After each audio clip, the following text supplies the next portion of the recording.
Tony, thanks so much for taking time. I want to get into a lot of what makes you the man, Tony Boselli, and not so much the football player, okay? So much of what makes us who we are, and I think what we eventually become, is how we are as children. What was child life like for you? What was it like growing up in the Boselli household? You know, I had a great childhood. I mean, I had a ton of family support. You know, even though my parents got divorced when I was pretty young, but I think I was 11 years old. But even in the midst of that, my parents always made sure that me and my brothers and sisters were always, you know, encouraged, supported. You know, both my parents married really good people. And so we have this extended family, strong family unit that extended to uncles and aunts and everything else. So family was like ingrained in me early. And it's a big part of who I am as a man today, and impacts my marriage, my kids, how I raise them. It really is probably the foundation, that and my faith, of who I became. The divorce is interesting to me. I grew up with divorced parents, and every divorce is different. What was that initial jolt at 11 years old, right, of my parents are no longer together, to then what that evolved into in this extended family that surrounded you? Yeah, I mean, listen, when you're 11, you don't understand it. You're mad, you know, I'm sure I was mad and angry and sad and all those things. But I also remember young saying I wasn't gonna let that impact me in a way that it would be an excuse for how my life turned out one way or another. Yeah. Now, it helped that my parents were diligent in making sure, you know, all of us knew we were loved and cared for, and you know, I was really supported from my entire family, and my extended family was really important. My uncle and aunt, who were really, my uncle was 22 years older than my dad, so he's really played more of a grandfather role, grandparents, and that was really important. And they had 12 kids, and so we all grew up in this huge family unit, and so I feel really blessed that I always felt like, you know, their family was behind me, and family was there. Yeah, such a big family. There's got to be competition. I got to imagine sports were a huge part of that. What was that competitiveness like? Was it where you're finding a way to get on the pecking order somewhere? Well, I don't. You know, it's funny you say that because I've been competitive since I can remember. Yeah. I mean, my parents tell me from like the first thing. Anything I did, I wanted to try to be the best, and I always wanted to beat whoever I was playing. Yeah. Which caused some strife too. I mean, because I'm sure. Not everyone was as competitive as I am, and it's funny. My wife tells a story all the time. When we were dating, we went back to my house and we were playing, you know, the game Sorry with my. I think there were 5 at the time. My 5-year-old half sisters. My dad got remarried. And we all grew up together, and I came from college with Angie, who was my girlfriend at the time, and we were playing Sorry, and I was just trying to dominate them. Where she literally stopped the game, she says, "What are you doing? They're 5." I love it. And I said, "Well, they got to learn. That's it. They got to learn. It's about competing to win." I ended up losing the game because she said, "All right, I'll show you some of your own medicine," and the 3 of them ganged up on me, and I ended up losing. But, you know, probably coming from a big family, and my cousins really were, because I was the oldest in out of my siblings. Gotcha.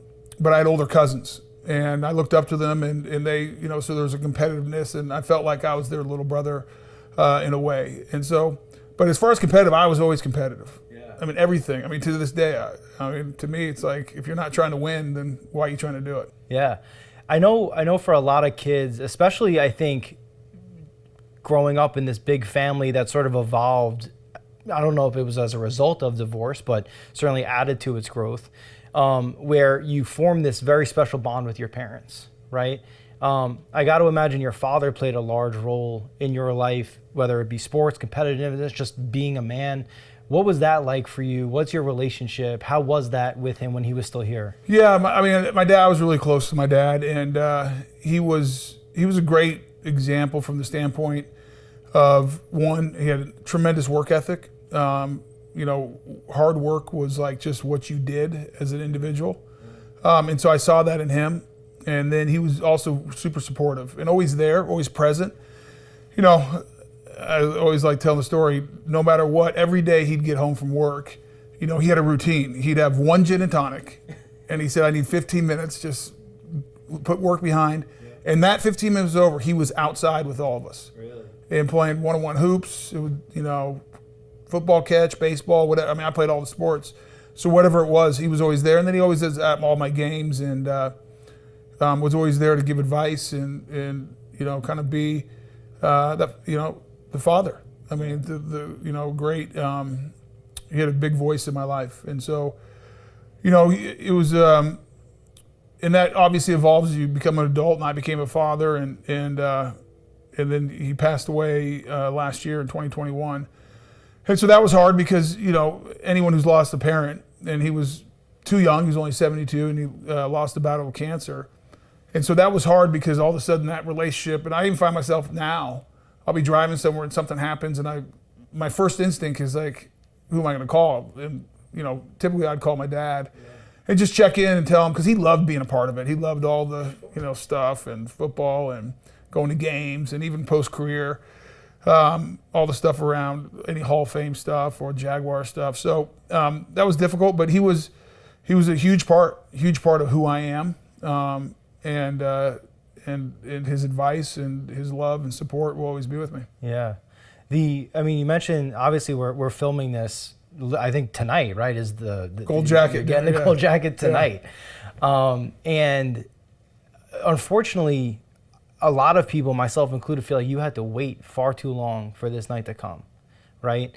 What was that wait for you? And is there something, missing in the sense that this is another milestone in your life that your dad's not able to be present for, but in a lot of ways brought you to this moment? Yeah, obviously I wish he was here. And so it's sad that he's not here, but at the same time, I just believe that, there's a plan for all of our lives, and the timing is, you can't, especially something like the Hall of Fame, you can't control.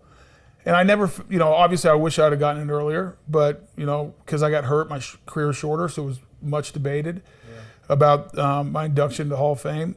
And during the process, being a finalist 6 straight years, 5 of those getting a phone call saying I wasn't selected for the Hall of Fame, there was disappointment. But at the same time, I never was in a position where I'm like, well, I should have been in instead of whoever. Right. I just have too much respect for the game and the individuals who played it. And then you sit in that room with all the Hall of Famers, and some guys get in right away, and some guys have to wait a long time. And some guys have waited longer than I have because they went through the senior route.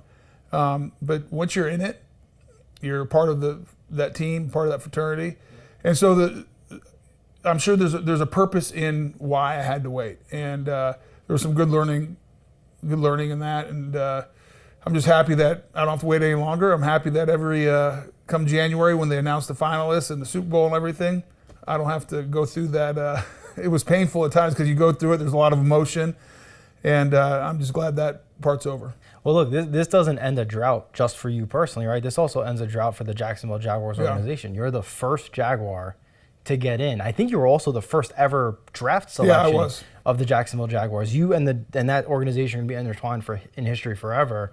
What does that mean to you with that organization? Yeah, it's important. It's funny. I was in the Ray Nitschke luncheon today, and there's all the Hall of Famers, and guys start taking pictures with all the Steelers or all the Cowboys, and I'm like, I should get a picture with all the Jaguars. It would be just me.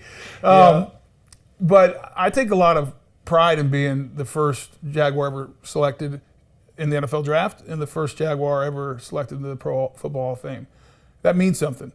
I've always taken a great responsibility of representing the organization, representing the NFL, representing my family. But when it comes specifically to the organization and also the city of Jacksonville, in 1995, they decided to make a left tackle the first pick of the organization. Think if you're a fan. You want the quarterback, you want the receiver. The sexy pick. It's like the least sexy pick you can go for. Maybe a kicker or a punter would be less, but after that, least sexy is an offensive lineman. And I've always appreciated the people of Jacksonville and all the fans, but they adopted me day one. Yeah. And they've always been supportive. They've always been right there, having my back, and to represent them. I feel like going into the Hall of Fame, I'm taking the Jaguars with me. I'm taking the fans, obviously taking my family, my teammates, and all my friends. So it's important. My legacy in football is directly connected to the Jacksonville Jaguars, and it always will be, and I'm happy for that. Yeah, no, I mean, it's really an incredible story, and it's great to see that franchise that has had its ups. I mean, certainly those Mark Brunell years early on. I grew up a Dolphins fan. The last Dan Marino memory I have is 62-7. Right? Yeah, it was a tough day. Tough day at the yard for the Dolphins. That's it. So to see these fans be able to celebrate this with you, I think is just incredible. Now, every Hall of Fame inductee brings and invites a ton of people to come on their behalf and witness, this moment. Who are some of those special people that you've brought, and why them? Why is it important that they were here to see this? Yeah, that is really important to me, because I don't think any of us get anywhere in life by ourselves. Yeah. It just, like beating your chest saying, I did it. That's just not me, because I didn't get here by myself. And obviously my family being here is most important to me. But there's some really, really, really close seconds. And so just setting aside family, I think about the coaches that have been in my life. It starts with Sam Pagano, my high school football coach. I showed up there as a sophomore in high school wanting to play quarterback and had dreams of being, Wait a second, I'm sorry. Yeah. You wanted to play quarterback? Yeah, in ninth grade. I was starting quarterback in ninth grade. I thought, How big were you in ninth grade? I was 6'2", 180, 65. Prototype. Went 6'7". I was like, man, I'm going to be, and I could throw it. I pitched in baseball. I'm like, I'm going to be that quarterback. And all ninth grade, all summer, I practiced as a quarterback. 5 minutes into the first practice. Actually, we didn't practice start. We were stretching. I'll never forget. I was bending over to touch my toes doing stretches. Yeah. And here comes Sam Pagano, and he's in the Hall of Fame, Sports Hall of Fame in Colorado. He's a legendary, several state championships. So he was someone, all my cousins played for. I was a water boy for him before. I respected and looked up to this man. Yeah. And he showed up, and he came over to talk to me. I was like, oh man, the varsity coach came over to talk to me. And he tells me, he says, hey, you're not gonna be a quarterback. He says, you're gonna play tight end. Dreams dashed. It's over right there. And he said, later he always laughs. He says, the only reason I didn't make you an offensive lineman right away, I thought you'd quit. Wow. And there's no chance I'd ever quit. I love football. Yeah. And I wanted to be a quarterback. I just wanted to be on the team. I just wanted to play for him. Okay. And he made me an offensive lineman my junior and senior year. And he was a huge, huge influence in my life. And I'm so thankful for him. So he's coming. I wanted to make sure he got here. My offensive line coaches in the NFL. Yeah. Not the NFL, offensive line coaches at USC. John Matsko, especially, he's my first offensive line coach. He taught me how to pass block. I never pass blocked before. He taught me what it meant to be an offensive lineman at USC. Mike Berry came with John Robinson my last 2 years, and he brought something out of me I didn't know existed, the way he coached me. And then John Robinson, also as head coach, he was instrumental in my development as a football player. And so I wanted to make sure those three guys were here as well. They're really important to my story.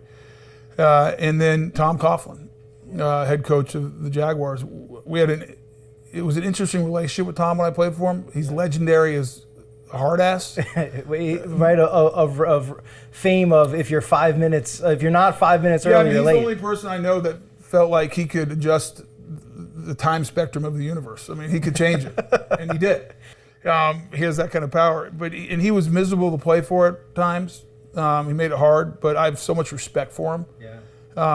And he made us winners. He took that franchise to places really quick that I don't think anyone thought we could get there. And he developed us. And so I'm really thankful for him. So him being there is really important to me as well. And then obviously some key teammates I want here. And, Mark Brunell's presenting me. He's one of my best friends. You guys have stayed close. We're super close. From the moment you guys kind of got together. That's right. And so he'll be here, and a couple of offensive linemen as well. So, I'm just super thankful. Obviously, my family, first and foremost, but those key coaches, mentors, and teammates that, they helped me get here. I wouldn't be here without them. The interesting thing when we talk about all these people is you've talked in ways that not only have they molded you as a football player, but in ways that have helped you develop as you've grown through from college student and college player to NFL player. That's also young adulthood to being a grown man who then has a family and so on and so forth. I imagine these people also played a role in that for you as well. Yeah, if I look at absolutely, the game of football has taught me so much. Yeah. and part of that is the people that football brought me. My life would be completely different without football, in the sense of I never go to USC without football. My dad's not paying for USC. I'm not sure I get in. You were obviously on a scholarship. Yeah, scholarship. Right? I'm not sure I would have got in. Yeah. To USC. Let me pause you there for a second, because I'm interested in this. What did your father do for a living? So my dad, when I was 2 years old, we lived in Modesto, California, and his older brother, who was 22 years older than him, Uncle Bud, called him and said, "Hey, I'm moving to Colorado, and I'm going to open up a McDonald's franchise. Oh, wow. Do you want to come be the manager?"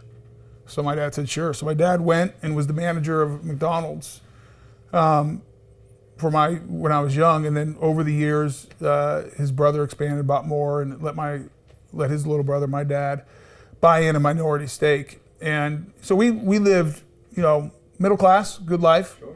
Never had anything. I never wanted anything, but it wasn't. Our family vacations was where we could drive. That's right. Yeah, and that's what we did. You get in a Suburban, you go. Oh yeah. And it was I didn't know any different. Much different than my kids' vacations today. Right. So that begs the question, if football wasn't a part of your life, is that a path? Oh yeah. I might have. You never know. And my dad ended up being very successful late in life because when his brother retired, he bought all of them and he grew it to 23. Wow. My dad was a really hard worker and did a really great job. And his older brother helped him get there. And so when I got the scholarship to USC, it was because of football. And as I just think back, it's where I met my wife, who's probably as influential a person in my life as anyone. We started dating when I was just before 21. I'm 50 this year, so we've been together, almost 39 or 29 years. Do the math right, and I gotta get that right. Yeah, play more sorry. All those number cards. She'll get mad at me. She'll get mad at me. So she's been a huge impact in my life. Yeah. She is. She's my best friend. She is a foundation of who I am. I tell people all the time, and I'm actually going to talk about it in my speech. Outside of my faith in Jesus Christ, there's no greater gift that anything's given me is my wife. And that's because of football. I really give that to football because that's how I got to SC. Yeah. And then I look at the people, what they taught me. And it's funny, in the moment, it's like you hear the coaches say all these principles, hard work, teamwork, discipline. And as a player, half the time, you're like, man, I just want to play. It's just, and Coughlin was, had more quotes and rules and this is how you do it. It's the right way to do it. Yeah. And at the time, you don't appreciate it as much. But I found myself post-football using those principles of how I raise my kids. Yeah. And how I approach business now as I work, because I'm in business, and how I attack challenges and problems and how I build teams or whatever. And so that's all because of football. That's all because of support I got early from my family, my dad, getting to USC, getting around God, putting great coaches and people in my life. NFL, what a blessing, not just, financially but with good people in my life. All that's shaped who I am and how I interact with my friends, how I raise my kids. Obviously, the foundation, all of that's my faith, but it all kind of mixes together and makes up who I am as a man. So I've got two more questions here, but staying on that line. One of the things with football that we don't discuss enough, so many football players are married, right? So many football players have families, but we never hear from the players that impact of love, that impact of marriage, and what that's done for them.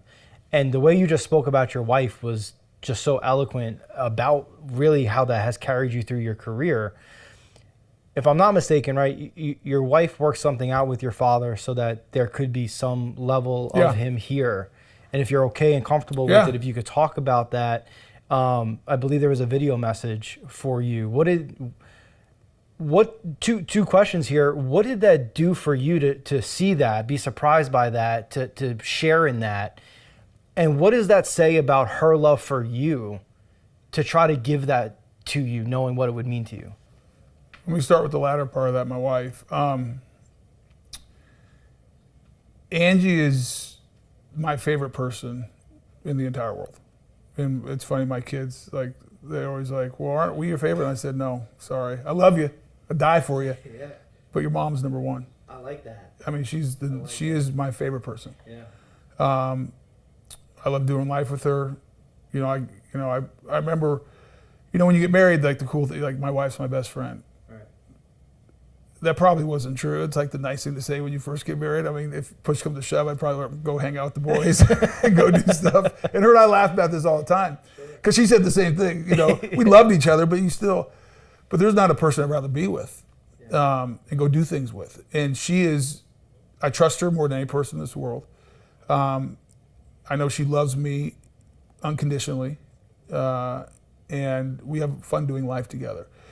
And she's been through this whole ride with me. She was there when my career ended suddenly, and I was depressed, and I wasn't happy. I was mad at life and mad at everybody, and she was there, and she stood by me. And I remember I'll never forget. We were sitting in the bathroom one day, and she was. We were talking, get ready, and I was mad. I mean, things weren't going well. I couldn't do what I wanted to play football. I didn't know what I was going to do with life. And she looked at me and she says, listen, I don't care what happens, but I don't care where we live. I don't care what we have, don't have, anything else. I'm with you. Like almost this ride or die mentality. And I was like, that moment, I remember it to this day. And I just sat there going, you know what? I can do anything. Yeah. I can overcome anything if I got this woman next to me. That's empowerment, right? It was amazing. And so when my dad was dying, and it was clear, I got the phone call in 2021 that I wasn't going to make the Hall of Fame for the 5th straight year as a finalist. And what hit me was I knew my dad probably wouldn't make it because he was stage 4 melanoma, had metastasized, liver, lungs, brain. None of the treatment was working. He was shriveling away. And he had moved to Jacksonville after that to get some treatment, and we were spending a lot of time together. And as we was going, he was about 2 weeks from dying, and we knew it was within the next 30 days. And he was getting ready to go back to Colorado because he wanted to die where his main home was. Yeah. And my wife and to one of my best friends, a guy named Eric Murphy, who I met post football, and his wife, they came up with this little scheme. Yeah. The Jaguars helped with the filming of it. And they convinced my dad to make a video. And my dad didn't want to do it because he was a real proud man, and he felt like this video was admitting that he was dying. Uh-huh. And he didn't, to the end, he was not dying. He was going to beat it. And like, that's been his mentality his whole life, right? Whole life. Like, I'm going to beat this thing. And it was clear that it was coming to an end without a miracle. And they convinced him, they talked him into it, and they did a 9-minute interview with him asking him questions about me. And some around the Hall of Fame, but really just, about football, my career, and everything else. And at the end, one of the greatest moments ever, my dad starts talking about me, and he goes, he's a great man. He goes, I'm not talking about as a football player. Yeah. I'm talking about as a man. And I got on my phone, I'll have it forever. And the fact that my wife would do that for me, and my good friends, and then my dad would say that. I mean, he might not be here this weekend, but he's here. He's with me in spirit, and it just says so much about who my wife is that she would think about that. Because honestly, I don't think I'm not that good a person. I'm too selfish, but she is so giving and so selfless, and to do that with our good friends, the Murphys, means a lot to me. I'm tearing up just talking with you. I'm trying not to because I got to do this speech on Saturday. I'm sorry. I figure out how to get through this. But wow, man, and so I guess I'd love to wrap up with really the final question, which is all that you've been through, all that you've lived through, all that you've seen. We're here. We're at this moment. The gold jacket is going to be put on you through the 5 straight years, through the injury, through the loss of family. What now? This moment's here. What does it mean to you? What does this moment mean? It's another step in my journey. I'm a blessed man. I mean, God has, for whatever reason, smiled on Tony Boselli. Yeah. And not just because of football, not just because of the Hall of Fame, because of the people he put in my life. What he has given me. And now I'm a firm believer you got to take the gifts and you got to make something of it. I mean, it takes hard work. It takes perseverance. It takes, fighting through things and making good choices and all that. But he's blessed me, and I think about this moment, and I'm glad that a lot of the people, now not everyone could come because it's hard, but most of the people who I want to be here are here. And I'm going to be able to celebrate that with them. And more than anything, what this means is I want to let them know how much it means that they're here. I mean, I even think about, I was sitting in the stands last night at the Hall of Fame game, and we got announced on the field and everything, and I'm looking around and there's thousands of Jaguar fans. Yeah. And they're staying through Saturday for the induction. And I'm sat there, and what hit me was, I'm like, these people spent their hard-earned money that they work for. They took vacation time, took time away from their lives to come to Canton, Ohio to celebrate with me. Yeah. And that's like they never even met you, right? Never met me. Have never even met you. They just cheered for me. Right. And that means something to me. That means that, one, they care.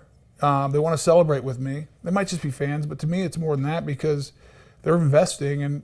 And so I want to celebrate Saturday when I talk to them, all of them, and then the private small party that would, a smaller group come together. I want them to know that, yeah, I'm going to the Hall of Fame. I'll be wearing the gold jacket. I get the ring. I'll have the bust. And yes, this is a lot about Tony Boselli this weekend, but they're all here with me. And I'm not here without them. And by the way, I don't want to be here without them. Yeah. Because they're a part of my story. Incredible. Thanks, man.